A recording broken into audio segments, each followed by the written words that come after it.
A century ago, only a handful of people had ever set foot on the world's fifth largest continent. Today, about 30,000 tourists visit Antarctica every year. Most travel to the northwesternmost tip, known as the Antarctic Peninsula. And it's here that you can see, perhaps more than anywhere else, clear evidence that our world is fast warming up. About 13,000 square miles of sea ice around the peninsula have disappeared since the 60s.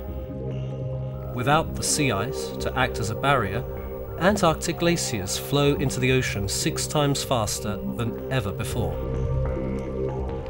You have no warning. There's just this loud, thunderous crack, and you've heard it in the distance. And it's more an ice fall rather than a glacier.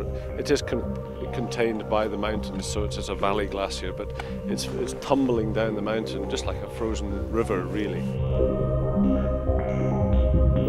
Tourists come a long way to see this unique landscape, and it never disappoints. It's not an easy place to visit. They pay a lot of money to get here, and the sea trip can be extremely rough.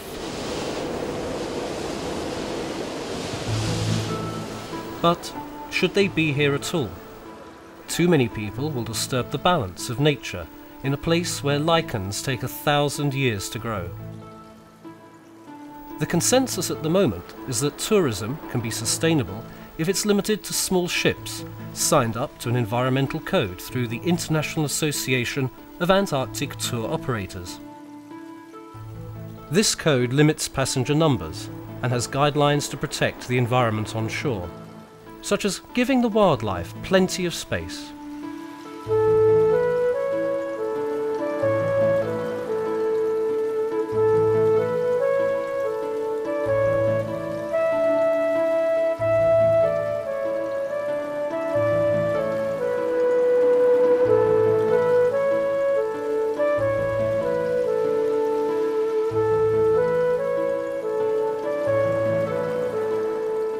Naturalists are on board these small expedition ships to introduce visitors to the wildlife in this fragile environment. Here we have a lovely wall of elephant seals. Mainly males, but we're also getting a few females. They've all come ashore to go through the molt. So right now they're losing their top layer of epidermis and getting ready to go swimming again, to go feed on some more squid.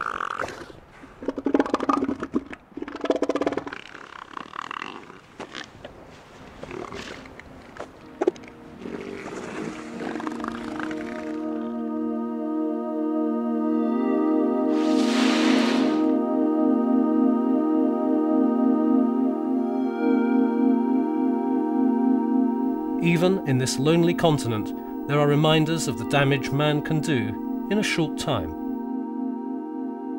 You can still see the disused whaling stations that slaughtered more than 1 million whales during the last century.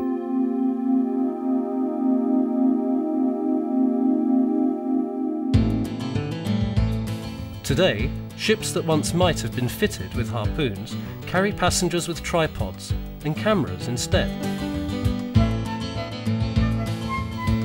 In an ideal world, Antarctica should probably be left totally alone. Man always has some impact on nature.